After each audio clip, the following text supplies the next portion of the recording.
Nëse po e shikon këtë tani, ndalo për një moment. Sepse ndoshta ke qenë shumë pranë dorëzimit. Ndoshta je lodhur nga pritja, nga lutjet që duken pa përgjigje, nga betejat që nuk mbarojnë. Por dëgjo këtë me kujdes. Momenti para ndryshimit është shpesh momenti i errësirës më të madhe. Qëndro deri në fund, sepse ajo që po ndodh pas skenës mund të ndryshojë gjithçka në jetën tënde. Ka momente kur gjithçka duket e mbyllur, dyert nuk hapen, mundësitë zhduken, njerëzit largohen, dhe ti fillon të mendosh se ndoshta është fundi.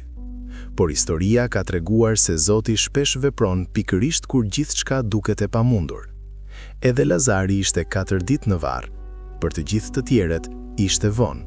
Shpresa kishte mbaruar, por për Zotin nuk ishte fundi.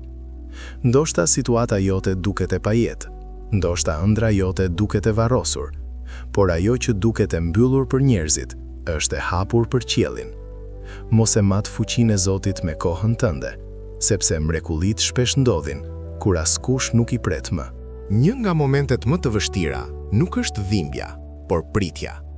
Pritja kur nuk sheh lëvizje, kur lutjet duken të heshtura, kur koha kalon dhe asgjë nuk ndryshon. Pritja të lodh më shumë se beteja, por pikërisht aty formohet besimi i vërtet.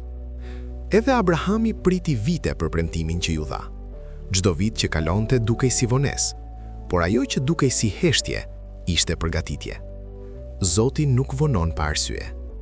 Ndonjëherë ai po rregullon detaje që ti nuk i sheh, po vendos njerëz në pozicion, po hap rrugë që ende nuk janë të dukshme. Nëse je në një sezon pritjeje, mos e interpreto si braktisje, sepse shumë shpesh sekondat para ndryshimit janë më të heshturat. Dhe ndoshta tani je më afër përgjigjes se sa mendon. Ka një moment shumë të rrezikshëm, ai kur lodhja bëhet më e fortë se shpresa. Kur mendon, ndoshta duhet të ndaloj, ndoshta kjo nuk është për mua. Dorëzimi shpesh vjen jo sepse nuk je i aftë, por sepse je i raskapitur. Edhe Elia arriti në një pikë ku kërkoi të hiqte dorë. Pas një fitoreje të madhe, ai u ndjei i vetëm dhe i shtëruar. Por Zoti nuk e qortoi, ai e forcoi. Ndonjëherë, kur mendon se ke arritur limitin, je vetëm një hap larg kthesës. Armiku i ëndrrës tënde nuk është mungesa e mundësisë, është momenti kur zgjedh të ndalosh. Mos u dorëzo tani, sepse shumë histori ndryshojnë pikërisht në kapitullin ku protagonisti mendon të heqë dorë. Dhe ndoshta kapitulli i ri është më afër se sa mendon. Jo çdo lëvizje është e dukshme.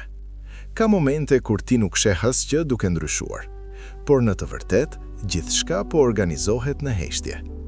Si rrënjët nën tokë që rriten para se bima të dalë mbi sipërfaqe. Edhe Ester kaloi një periudhë përgatitje të fshehtë, para se të hynte në momentin që do të shpëtonte popullin e saj. Askush nuk e dinte se çfarë po ndërtohej prapas skenës. Ndoshta ti mendon se asgjë nuk po ndodh, por ndoshta Zoti po koordinon gjëra që ti nuk mund t'i shohësh ende. Njerëz që do të takosh, mundësi që do të hapen, dyer që do të lëvizin pa pritur. Procesi i padukshëm është shpesh më i rëndësishëm se momenti i dukshëm. Mos e ngatëro heshtjen me mungesë veprimi, sepse kur historia jote të ndryshoj, do ta kuptosh që gjithçka ishte duke u ndërtuar prej kohësh. Dhimbja ka një mënyrë të çuditshme për të na formuar. Në momentin kur po e përjeton, duket e padrejtë, duket e tepërt, duket sikur po të thyen, por më vonë kupton se ajo po të ndërtonte. Edhe Davidi kaloi vite duke ikur, duke u fshehur, duke u përballur me frikë dhe tradhti para se të ulej në fron. Ato vite nuk ishin humbje kohe, ishin trajnim. Ndoshta sprovat që ke kaluar nuk ishin për të ndalur, por për të rritur kapacitetin tënd, sepse ndryshimi i madh kërkon një version më të fortë tëndin.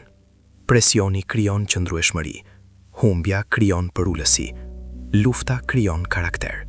Nëse sot je më i fortë, më i thellë, më i vetëdijshëm se dikur, kjo nuk është rastësi.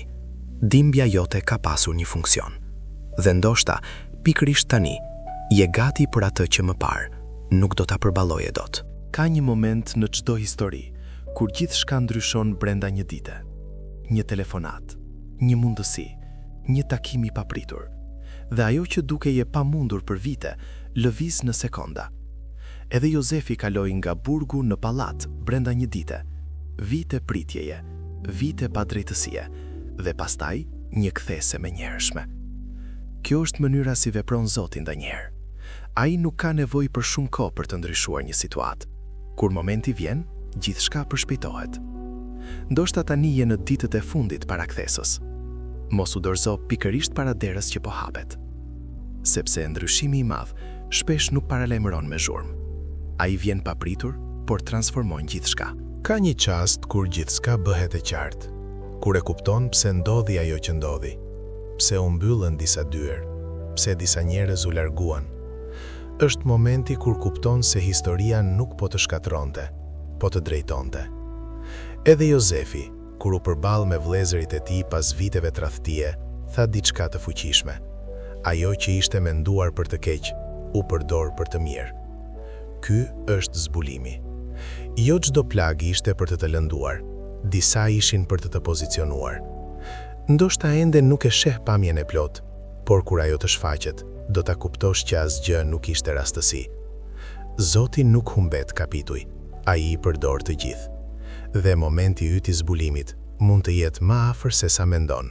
Ndoshta deri tani je identifikuar me dështimet e tua, me gabimet, me humbjet, me kapitujt që do të doje t'i fshije. Por Zoti nuk e sheh historinë tënde si ti. Ai nuk e lexon vetëm kapitullin ku je rrëzuar, ai sheh librin e plot. Edhe Pietri ra, mohoi, u thye nga frika. Por historia e tij nuk përfundoi aty. Ai u bë një nga shtyllat më të forta të besimit. Rënja nuk ishte fundi i tij, ishte fillimi i një versioni më të fortë. Ndoshta edhe për ty është kështu. Historia jote nuk po mbyllet, por i shkruhet. Ajo që dukej si fund, mund të jetë hyrja në kapitullin më të madh të jetës tënde. Mos u dorëzo tani, sepse Zoti është gati të ndryshojë historinë tënde. Dhe kapitulli më i fuqishëm mund të filloj pikërisht pas këtij momenti. Nëse ke arritur deri këtu, nuk është rastësi. Ndoshta kjo video erdhi në momentin kur ishe gati të dorëzoheshe. Ndoshta sot ishte dita kur po mendoje të ndaloje së besuari. Por dëgjo mirë, historia jote nuk ka mbaruar. Ka një kapitull që ende nuk është hapur, një derë që ende nuk është çelur, një moment që ende nuk ka ardhur. Mos e ndërprit procesin para mrekullisë, sepse shpesh ndryshimi ndodh pikërisht kur vendos të mos dorëzohesh edhe një herë të fundit. Nëse kjo mesazh foli me ty, shkruaj në komente. Unë nuk do të dorëzohem. Le të jetë kjo një deklarat, një vendim, një pikë kthese. Dhe nëse e di që dikush tjetër ka nevojë ta dëgjojë këtë, dërgoja këtë video.